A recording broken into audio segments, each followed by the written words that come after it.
আমরা আগে যখনই কোনো হক কথা বলতাম আমাদেরকে ট্যাগ দেওয়া হতো রাজাকার, জঙ্গিবাদ, মৌলবাদ। তো যদি কোনো বাপের বেটা থাকেন এখন আসেন খেলা হবে। মিয়া আমাদেরকে জঙ্গিবাদ বলে এখন একবার গালি দিলে পিঠের চামড়া একটাও থাকবে না যুবক ভাই। The time has totally changed. সময় পরিবর্তন হয়েছে। আমরা দেখেছি আগে বাবার পক্ষে বললেই হুজুর খুব ভালো, বাবার বিপক্ষে গেলেই হুজুর খারাপ। হ্যাঁ, আর আমার একটা কথা স্পষ্ট, ওনার বাবার বিচার যদি এত বছর পরে হয় হত্যার বিচারটা, তাহলে আমাদেরকে এটা স্পষ্ট ভাষায় বলতে হবে গত 16 বছরে যত জুলুম নির্বিচার হয়েছে, আমার যত ভাইদেরকে গুম করা হয়েছে, হত্যা করা হয়েছে, প্রত্যেকটা তালিকা করে করে বিচার করা দরকার যুবক ভাইরা। আমরা এই দেশে ইনসাফ ভিত্তিক রাষ্ট্র চাই। তবে হ্যাঁ, কিছু কথা আপনাদের সবাইকে জিজ্ঞেস করতে চাই। যদি ইমানের জোর থাকে বলবেন, যদি ইমানটা খুবই দুর্বল হয় কথা বলবেন না। বলেন সবাই, আজকের মাহফিলে কথা শুনতে কোনো ভয় লাগছে আপনার? আমরা ঝিনাইদহের সন্তান, আমরা কাপুরুষের সন্তান নই, আমরা সব বীর পুরুষের সন্তান। আমাদের কথা একটা, আল্লামা দেলোয়ার হোসেন সাইদি হুজুরের নাম শুনছেন না আপনারা সবাই? হুজুর বলতেন যে বিড়ালের মতো 500 বছর বেঁচে থাকার কোনো দাম নাই, সিংহের মতো 1 ঘন্টা গর্জন দিয়ে আমরা বাঁচতে চাই। আমি আজ খুব তিতা সত্য কথা আমার ওয়াজের ভূমিকায় বলবো, অনেকের হজম করতে একটু কষ্ট হবে, তাই আগে একটু ঢোক গিলে না, পরে গিয়ে যেন বললেন না যে আসিফ হুজুর খুব লোকটা সুবিধার না। আসলে কথা হচ্ছে হক কথা বরদাস্ত করার মতো যোগ্যতা সবার থাকে না। আমি কিছু তিতা হক কথা বলছি। প্রথম কথা, এখানে এই কথা বলে কেউ ওখানে না, হাসি না, একদম হাসি না। না, ঝিনাইদহের মানুষ ভালোবাসার জায়গায় ভালোবাসা, আদবের জায়গায় আদব। এটা মাছের বাজারের তাফসীর প্রোগ্রাম।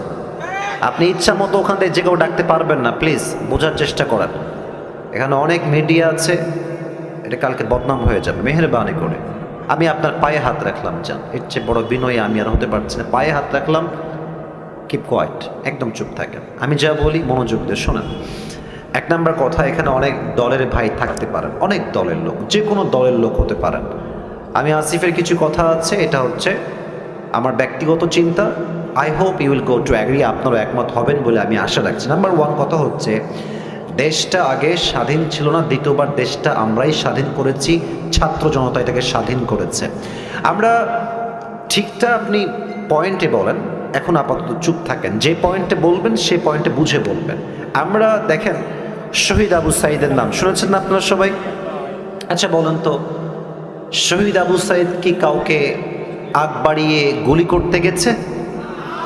এবার কথা বলতে হবে, গুলি করতে গেছে? কাউকে মারতে গেছে? আমাদের স্লোগান ছিল কি, যে আমরা কোটার সংস্কার চাই, that's it and nothing else. এটাই আমরা চাই, এটাই স্লোগান ছিল ফার্স্টে। বাট যখন শহীদ আবু সাইদের বুকে গুলি চালানো হলো, মনে হলো যে পুরো দেশের প্রত্যেকটা যুবকদের হৃদয়ে গুলি চালানো হয়েছে যুবক ভাই। তখন ছাত্র জনতা আর ঠিক থাকতে পারে নাই, তখন স্লোগান হয়েছে একটা, নয় শহীদ হব, নয় শহীদ থেকে আমার নামাই ছাড়বো। ঠিক কিনা বলেন? তো 1 নাম্বার যে কথাটা, সেটা হচ্ছে আগামীতে আবার একটা সরকার গঠন হবে। যদিও এখন একটা সরকার আছে আমরা জানি, বাট এটা সাময়িক, সামনে একটা ভোট হবে। আমি আসিফের চিন্তা এটা, আপনারা একমত হবেন বলে আমি আশা রাখছি। আগামীতে আমরা কোনো নারী নেতৃত্ব এই দেশে দেখতে চাই না। পেছনে কিছু ভাই ঠিক বলেন নাই, আপনারা কি দ্বিমত না একমত? আমরা কোনো নারীকে প্রধানমন্ত্রীর চেয়ারে দেখতে চাই না, আমরা পুরুষকে ক্ষমতায় দেখতে চাই। 1 নাম্বার কথা, নারী দেখতে চাই না। 2 নাম্বার কথা হচ্ছে, পুরুষ চাই ব্যাপারটা এরকম না, পুরুষ কোনটা চাই এটা আপনাকে বুঝতে হবে।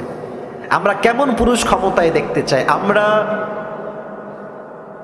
এমন একজন পুরুষকে প্রাইম মিনিস্টার হিসেবে দেখতে চাই যিনি প্রধানমন্ত্রীও হবেন এবং তার যোগ্যতা হবে এতটা হাইলি কোয়ালিফাইড, তিনি একই টাইমে প্রধানমন্ত্রীও হবেন এবং তার যোগ্যতা হবে এতটা হাইলি কোয়ালিফাইড যে তিনি একই টাইমে প্রধানমন্ত্রীর চেয়ার থেকে লিডও করবেন, আবার জাতীয় মসজিদ বাইতুল মুকাররমে দাঁড়িয়ে জুমার খুতবা দেওয়ার যোগ্যতাও রাখবেন। আপনারা কি দ্বিমত না একমত? 3 নাম্বার কথা, এটা বলে আমি আমার এই কথার টার্মসটা শেষ করে ফেলছি। 3 নাম্বার কথা, শুধু নেতৃত্বের চেয়ারে বসলেই হবে না।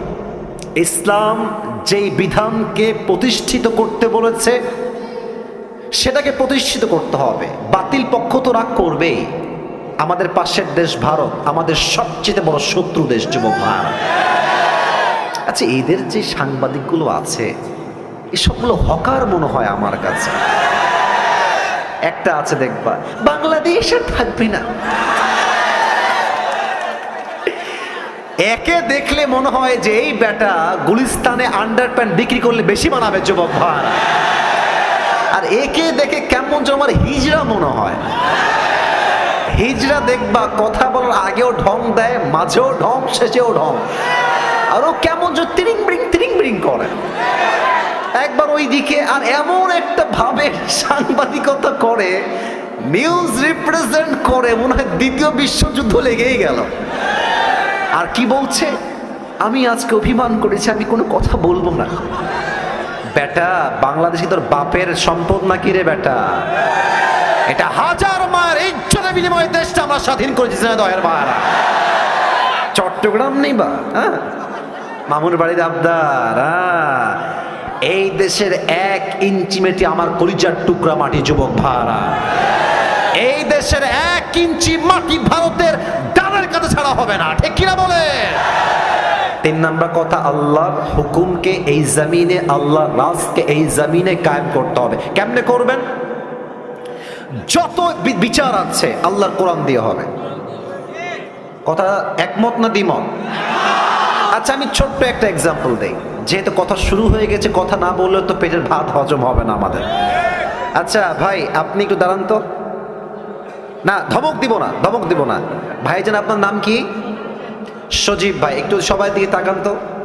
সজীব ভাই, ভাইকে দেখেন। 1 সেকেন্ড দাঁড়ান আপনি, 10 সেকেন্ড দাঁড়ালেই হবে। আমার ভাইয়ের নাম সজীব।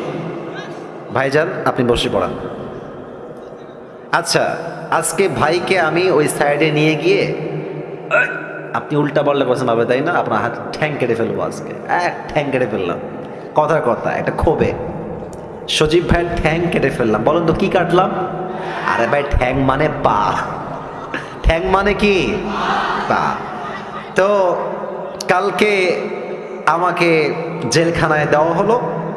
ঝিনাইদহের যেই বিচারের কাঠগড়া জেলা আদালত, আমার বিরুদ্ধে সিদ্ধান্ত নেওয়া হলো বিচার অনুযায়ী, আমাদের যে সিস্টেম আছে সেই হিসেবে, যে আসিফ হুজুর ঝিনাইদহের কালীগঞ্জের একজন যুবক, তার নাম হচ্ছে সজীব, তার পা কেটে ফেলেছে।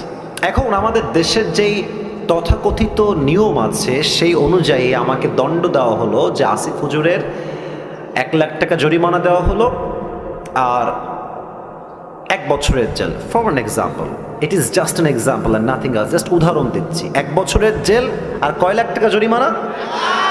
আরে ভাই, সবাই বলেন, সবাই, কয় লাখ টাকা জরিমানা? 1 লাখ।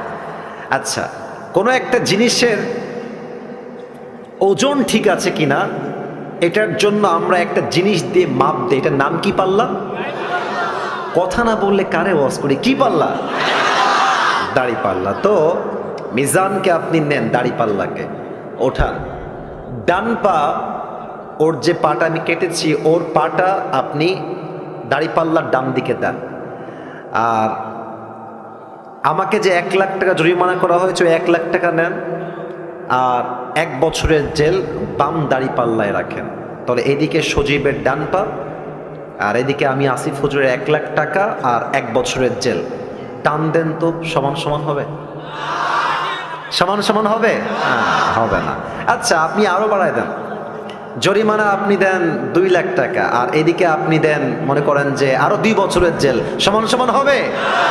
যদি কোরআন দিয়ে রাজ কায়েম হয়, কোরআন কি বলছে? চোখের বদলে চোখ, নাকের বদলে নাক, কানের বদলে কান, ঠোঁটের বদলে ঠোঁট, ঠ্যাঙের বদলে ঠ্যাং, জানের বদলে জান।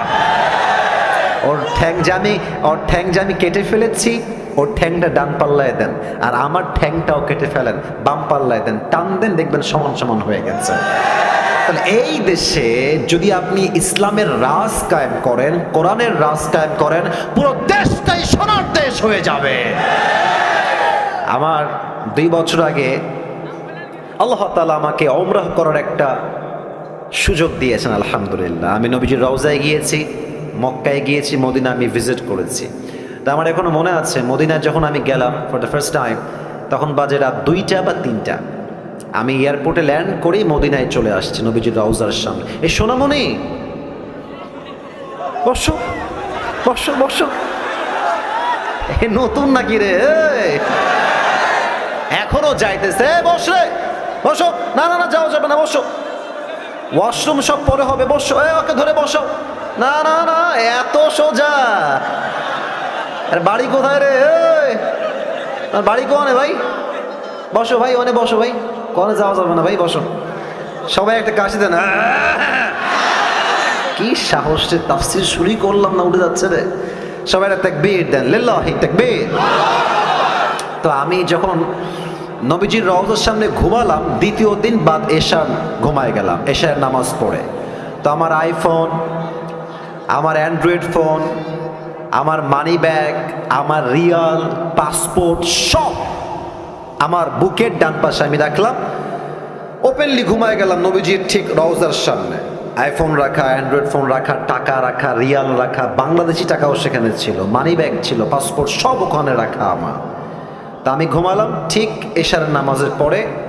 ভেবেছিলাম তাহাজ্জুদ পড়বো উঠে, বাট এত শান্তির ঘুম নবীজির রওজার সামনে এসেছে, আমার ওই ফজর আজানের সময়ই ঘুম ভেঙেছে। তো আমি যখন ঘুম থেকে উঠে ঠাস করে উঠছে লাফ দিয়ে, তো দেখছি যে আমার আইফোন যেখানে ছিল ওখানেই আছে, টাকা টাকার জায়গায় আছে, ওয়ালেটের জায়গায় আছে, রিয়ালের জায়গায় আছে, পাসপোর্টের জায়গাতেই আছে। আমার তখন মনে হলো যে কোথায় আইফোন? আমাদের দেশে আন্ডারপ্যান্ট রেখে ঘুমালেও দেখবেন চুরি হয়ে গেছে।